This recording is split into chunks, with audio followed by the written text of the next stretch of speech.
I got in early just so I could go real slow on the access. It's kind of tough because I'd rather be down in this creek, but all this tall sorghum and Egyptian wheat serves as a nice screen for anything out in the CRP. But this draw, I'm kind of exposed by this hillside a little bit, but I think it is keeping my scent down in here. It's really calm, but just trying to go slow and quiet and not get sweated up. Like I said, the creek would be ideal. It's just a lot of fall downs, and I'm worried about how loud it's gonna be. I'll probably drop down once I get a little closer to the stand. It's probably a, I don't know, 200, 300 yard walk, probably 300 yard walk. So far so good though, just trying to go slow.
Well, it's October 7th.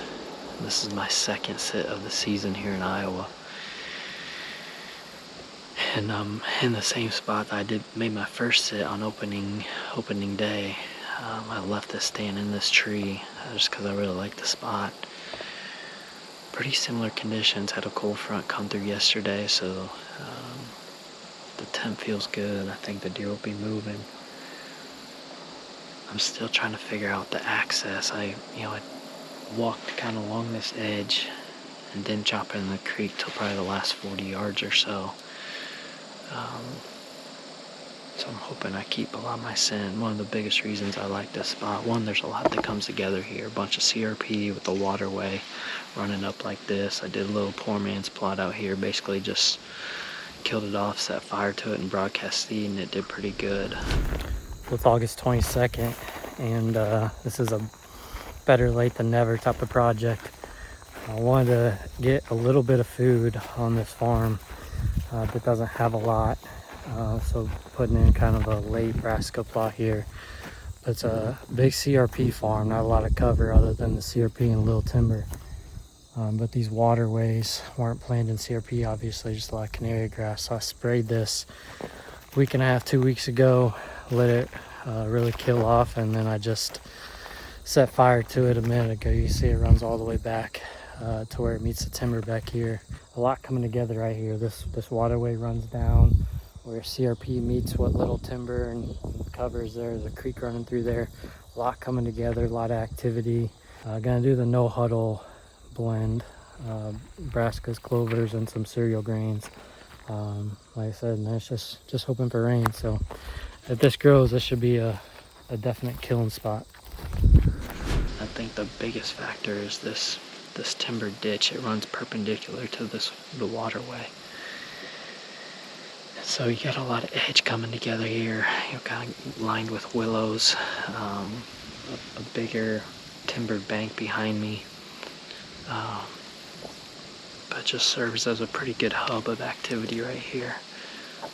Like I said, that first hunt about a week ago, there's a ton of buck activity. They like to hit this spot. In the evenings, it seems like just kind of almost like a meetup spot. A lot of sparring, a lot of work in this mock scrape that I have.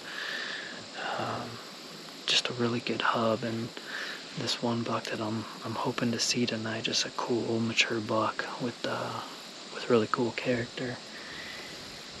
I have not seen him in person yet, but he's certainly upped his activity in the last, I'd say, 2 weeks. week and a half maybe, compared to the summer and even after Velvet Shed. He's pretty random, hard to get on camera, but he's starting to assert his dominance a little bit, so I'm hoping with these conditions he comes out into the spot with all the other bucks I imagine will be out here. The wind is kind of the only factor for me that could potentially affect the hunt, but I'm hoping that my scent's going to pull down into this creek. That's why I got to stand right on the creek bank. But it's going to be a light northwest wind. I should be okay as long as I don't get too much south or any southerly kicks out of it as the wind starts to switch. I should be okay. As long as it pulls down in here. The creek makes an S, and that's why I wanted to be on this spot, because it gives me a little bit more room to play with these westerly winds that we commonly get. So we'll see what happens. It's definitely a high anticipation sit just based on the conditions. So I'm excited to see what happens.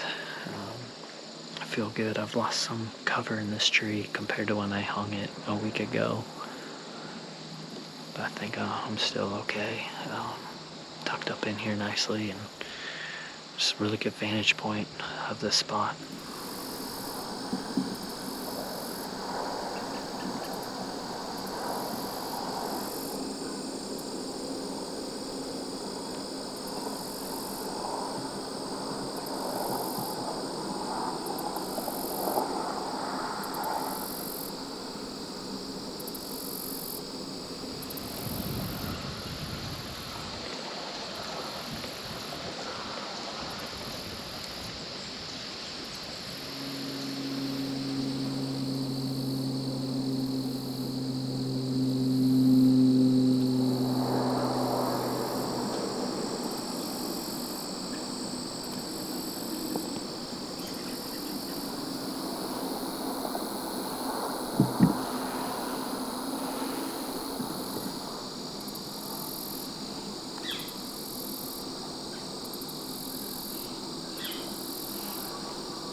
The timing of that was not good.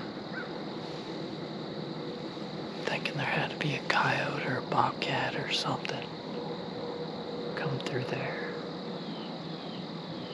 Because at the same time, the deer and the turkeys got nervous. And I know it wasn't, my wind is perfect over here, but they worked their way around the corner. I can just see glimpses of them. But that doe blew 20 times, facing out towards the CRP.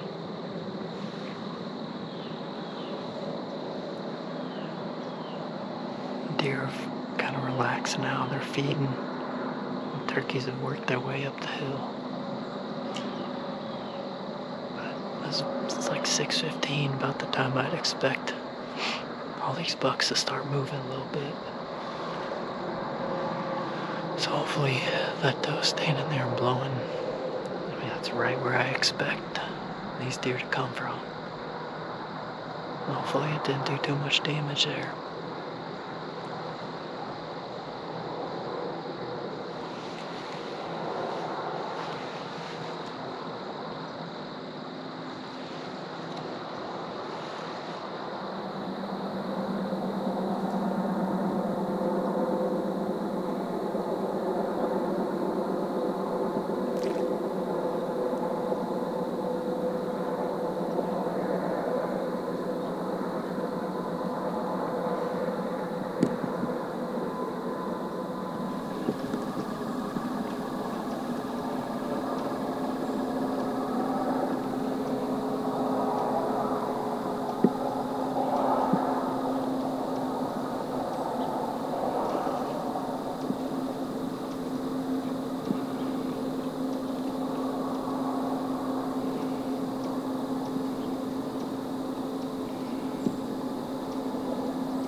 That is crazy right there.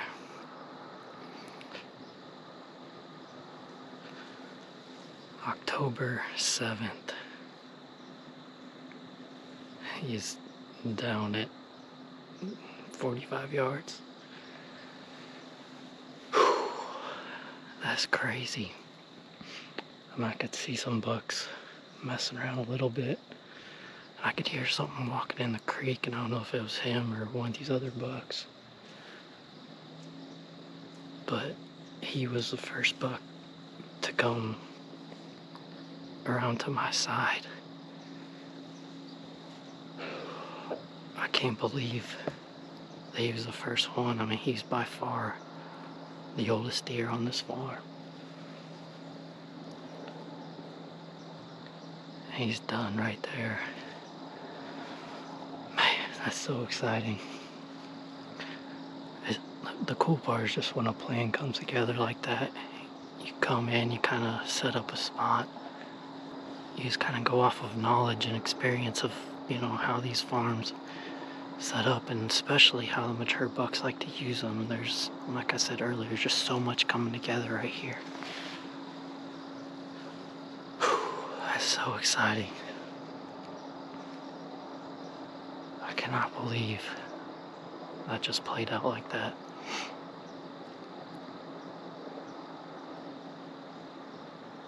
He is a toad. Big old body on him. Just a cool old mature buck. Man, gotta love it. I feel like the deer, or like, can we go find it? I just got down, got all my stuff packed up, and gonna walk up to him here. He is an absolute toad. The body on that deer, I don't know how well you guys can see. I'll set up a better camera here in a second, but man, what a giant bodied deer. The mass is incredible.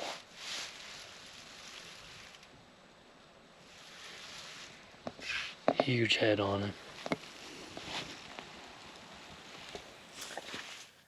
Well, I certainly couldn't ask for a better start to the season. Literally the very next hunt after getting Remy her first buck, to go out and put a tag on this guy. And man, I underestimated the size of this deer. I don't think I had any trail cam pictures or video that did this deer justice. Just unbelievable mass, but I think the biggest thing is his body size. Just a tank of a deer, obviously fully mature, and I think is one of those situations where his body kind of dwarfs his rack and you can't really appreciate it. But man, he is a brute for sure. And obviously, just watching his behavior change the last week and a half or so, tells me he was certainly the boss of the area. I'm anxious to see how old he is. This is just the second year of running cameras on that farm. We had pictures of him last year, and he looked past mature then. Got really run down after the rut, and this year he showed up in the summer, but was pretty irregular. Hard to get good pictures of him, even after velvet shed. It was tough to get good shots of him. He was always in the background, never came in close. And then, like I said, last week and a half, 2 weeks, it's like a light switch and his behavior changed. Started to assert his dominance and basically mark his territory at every scrape, just right up in the face of the cameras.